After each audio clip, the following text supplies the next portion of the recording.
Digital exclusive breaking news చూస్తున్నాం. రంగారెడ్డి జిల్లాలో దారుణం చోటు చేసుకుంది. ప్రేమకు ఒప్పుకోలేదని చెప్పి పిల్లలు ఎవరైతే ప్రేమ పావురాలు ప్రేమ జంట ఉందో అది ఆత్మహత్య చేసుకున్న ఘటన వెలుగులోకి వచ్చింది. ఒకవైపు గత కొంతకాలంగా ఎన్నో ఏళ్లుగా ప్రేమించుకున్నారు. పెద్దలు ఒప్పించే ప్రయత్నం చేశారు. పెళ్లి చేసుకుంటామని చెప్పడం, పెద్దలని అడిగే క్రమంలో పెద్దలు ఎంతసేపటికి కూడా ఒప్పుకోకపోయేసరికి ప్రేమ జంట ఆత్మహత్య చేసుకుంది. బలవన్మరణానికి పాడుపడినటువంటి విషాదం కనిపిస్తుంది రంగారెడ్డి జిల్లాలో. సో మనం దానికి సంబంధించినటువంటి బ్రేకింగ్ చూస్తూ ఉన్నాము. యాచారం మండలం మేడిపల్లిలో ఉండేవాళ్ళు 2 రోజుల వ్యవధిలో లవర్స్ ఇద్దరు ఒకేసారిగా బలవన్మరణం పొందటం అనేది విషాద ఛాయలు అలుముకున్నాయి వాళ్ళ ఇంట్లో అని చెప్పవచ్చు.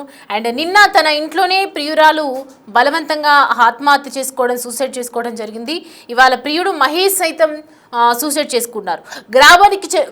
ఎవరైతే ఒకే గ్రామానికి చెందినటువంటి మహేష్ అమ్మాయి మధ్య గత కొంతకాలంగా ఇరువురి మధ్య ప్రేమ అనేది చిగురించింది. ప్రేమించుకున్నారు. ఎలాగైనా పెళ్లి చేసుకుందామని చెప్పడం, ఇద్దరం చేసుకుంటే పెద్దలు ఒప్పించుకొనే చేసుకుందామని చెప్పేసి ఇద్దరు నిశ్చయించుకున్న తర్వాత పెద్దలకు వాళ్ళ విషయం వెళ్ళి చెప్పగానే పెద్దలు నిరాకరించడం, దానికి ఎట్టి పరిస్థితుల్లో కూడా పెళ్లి చేసుకుంది. మరి ఏ ఇతర కారణాలు ఉన్నాయో తెలియదు, కానీ రకరకాల కారణాలు చూపించి ఇటు పెళ్లికి ఒప్పుకోమని చేయడం జరిగింది. ఆ తర్వాత పెళ్లికి ఒప్పుకొని ఇరువైపుల పెద్దలు ఇటు మనస్తాపంతో అమ్మాయి బలవన్మరణం పొందినట్లుగా అర్థమవుతుంది. తమ కూతురు మృతికి మహేషే కారణం అని చెప్పి అతడి ఇంటి నుంచి తల్లిదండ్రులు, బంధువులు ఒకవైపు ఆందోళన వ్యక్తం చేస్తున్నారు. అయితే ప్రియురాలి చనిపోయిందని చెప్పిన ఆవేదనతో హయత్ నగర్ పరిధిలో మహేష్ కూడా సేమ్ బలవన్మరణం పొందడం జరిగింది. అంటే ఒక్కసారిగా ఇద్దరు అక్కడ చూస్తూ ఉంటే కనుక ఇద్దరు ఒకేసారి ప్రేమకు ఒప్పుకోలేదు అని చెప్పి బలవంతంగా సూసైడ్ చేసుకొని చనిపోవడం జరిగింది. పెళ్లికి ఒప్పుకోలేదు అనే ఒకే ఒక కారణంతో అండ్ ఒకవైపు ఒకరినొకరు మందలించడం, ఎట్టి పరిస్థితిలో పెళ్లి చేసుకోవాల్సిన అవసరం లేదు అని చెప్పేసి ప్రేమకు నిరాకరించము అని చెప్పడం జరిగింది. సో మొత్తానికి హయత్ నగర్ పోలీస్ స్టేషన్ దీనికి సంబంధించి పూర్తి దర్యాప్తు అయితే కేసు నమోదు చేసుకొని చేస్తూ ఉన్నారు. వాళ్ళ తల్లిదండ్రులను, బంధువులను కూడా ఒకవైపు ఫిర్యాదు మేరకు ఒకవైపు ఆరా తీస్తున్నారు, ఇన్ఫర్మేషన్ గ్యాదర్ చేసే ప్రయత్నం కూడా చేస్తున్నారు. దీనికి సంబంధించి డీటెయిల్స్ అడిగి తెలుసుకుందాం. మా ప్రతినిధి దేవిక మనకి అందుబాటులో ఉన్నారు. దేవిక, అసలు ఏం జరిగింది?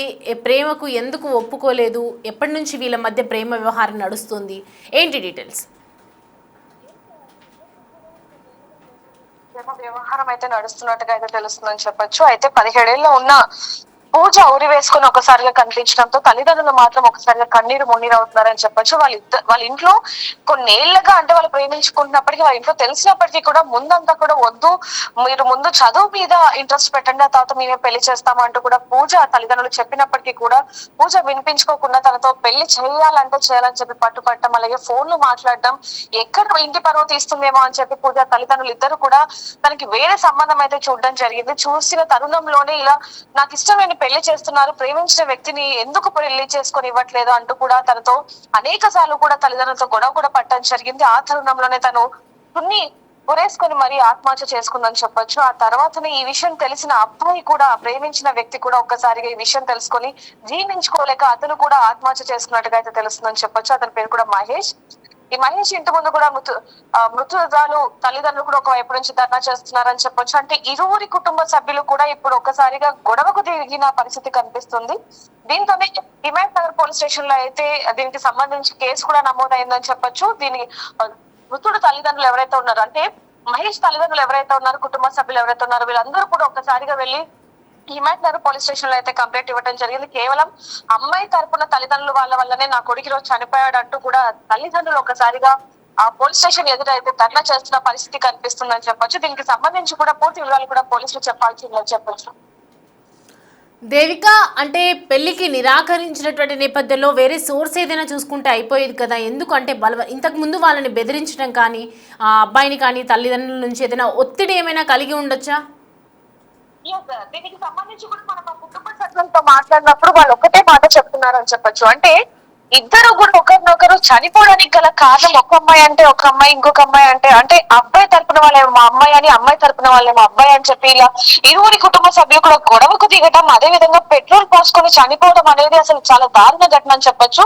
గతంలో కూడా ఇలాంటి ఘటనలు ఎన్నో చోటు చేసుకున్నా, ఒకవేళ వాళ్ళ ఇంట్లో నుంచి పారిపోయి పెళ్లి చేసుకున్నా లేకపోయినా అంటే కుటుంబ సభ్యులు కావచ్చు, ఇంటి చుట్టుపక్కల వాళ్ళు చెప్తున్నది కూడా ఒకటే, వాళ్ళ ఇంట్లో ఒప్పించకపోయినా వేరే పెళ్లి చేసుకున్నా బాగుండేది, అంటే పారిపోయి పెళ్లి చేసుకున్నా బాగుండేది, లేదా వాళ్ళు ఒప్పుకునేంత వరకు ఉన్నా బాగుండేది, కానీ ఈ విధంగా నిర్ణయం తీసుకోవడం ఎంతవరకు సమన్వయం కాదు అంటూ కూడా అక్కడ చుట్టుపక్కల వాళ్ళు చెప్తున్నప్పటికీ కూడా ఈ కేసు మాత్రం చాలా సీరియస్ గానే ఉందని చెప్పొచ్చు. ఎందుకంటే పూజ చనిపోయిన కొన్ని గంటల్లోనే మహేష్ కూడా పోలీస్ స్టేషన్ దగ్గర పెట్రోల్ పోసుకొని చనిపోవడం అనేది చాలా బాధాకరం అనేది తెలుస్తుంది. దీనికి సంబంధించి కూడా పోలీసులు కేసు నమోదు చేసుకొని దర్యాప్తు చేపడుతున్నారు. Right Devika, thanks for the updates. Right, చూసినాం కదా, ఒకవైపు 2 రోజుల వ్యవధిలోనే ఇదంతా ఈ ఘటన జరగడం కుటుంబ సభ్యులని కలిసివేస్తుంది, కుటుంబ సభ్యులని ఎంతో బాధాకరంగా లోపలికి తీసుకువెళ్తుందని చెప్పొచ్చు. అండ్ మొత్తానికి నిన్న తన ఇంట్లోనే ప్రియురాలేమో బలవంతంగా చనిపోయింది, మరోవైపు తన ప్రేమించినటువంటి ప్రేమికురాలు చనిపోయిందని తెలిసిన వెంటనే ఇటు ప్రేమికుడు కూడా తన ప్రాణాలను తీసుకున్నాడు. సో మొత్తానికి బంధువులు మనం చూస్తూ ఉన్నాము, విజువల్స్లో కూడా బంధువులందరూ పోలీస్ స్టేషన్కి అక్కడికి చేరుకొని ఆందోళన వ్యక్తం చేస్తున్నారు, ధర్నా వ్యక్తం చేస్తున్నారు. తన కూతురు కారణంగానే కొడుకు చనిపోయాడని, తన కొడుకు కారణంగానే కూతురు చనిపోయిందని, ఇట్లా ఒకరినొకరు తన మీద తన ఆరోపణలు వేసుకుంటున్నారే తప్ప ఎందుకు చనిపోయిందని చెప్పి ఆలోచించడం లేదు పరిస్థితులను చూస్తుంటే. ఎవరైనా ప్రేమించుకుని ఉంటుంటే ఖచ్చితంగా ప్రేమ కోసం ఇలా చావాల్సిన అవసరం లేదు. ప్రేమకి కాదు, ఇంకా లైఫ్ చాలా ఉంది, ఎన్నో రకాల దారులు కూడా ఉన్నాయి, ఏ రకంగా బతకొచ్చు అని చెప్పి ఒకవైపు నెటిజన్స్ కూడా కమెంట్స్ చేస్తున్నటువంటి పరిస్థితి. నిన్న ప్రియురాలు చనిపోయిందని ఈరోజు ప్రియుడు చనిపోవడం, ఇద్దరు కలిసి ఏదైనా చేసి బతకాలి అని అనుకోవాలి, కానీ ఇలా మాత్రం చేసి ఉండకూడదు అని చెప్పి ఇట్లా సోషల్ మీడియా వేదికగా కూడా కొన్ని కామెంట్స్ అయితే వినిపిస్తున్నాయి. మొత్తానికి రంగారెడ్డి జిల్లా యాచారం మండలంలో మేడిపల్లిలో విషాద ఛాయలు అలుముకున్నాయని చెప్పాలి. గ్రామస్తులు ఎంతోమంది కూడా ఆవేదన వ్యక్తం చేస్తున్నారు.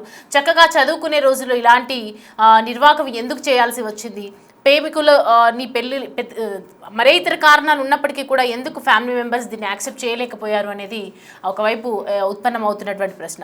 సో విషాద ప్రేమ అని చెప్పాలి, విషాదాంతంగా ముగిసిందని చెప్పాలి. ఎందుకంటే ప్రియుడు ప్రియురాలు ఒకే 2 రోజుల వ్యవధిలోనే ఇద్దరు ప్రేమికులు చనిపోవటం అనేది నిజంగా వాళ్ళ తల్లిదండ్రులకు కూడా ఇటు వీళ్ళ తల్లిదండ్రులకు కూడా పెద్ద మచ్చగా ఉండిపోతుంది. అంటే చిన్న చిన్న తప్పిదాల వల్ల ఇలా వాళ్ళ ప్రాణాలు బలిగొన్నటువంటి పరిస్థితి అయితే కనిపిస్తుంది. దీనికి సంబంధించి పోలీస్ స్టేషన్ ఎదుట బంధువులు అయితే తీవ్ర ఆవేదన వ్యక్తం చేస్తున్నారు, ధర్నా కూడా చేస్తున్నారు. అండ్ వీళ్ళిద్దరూ ప్రస్తుతం వీళ్ళకి సంబంధించి పోలీసులు ఇన్వెస్టిగేట్ చేసి దీనికి ఏమైనా తీర్పిస్తారా, మరి ఈ కేసు ఇంకా ఇలాగే కొనసాగుతుందా వేచి చూడాల్సిందే.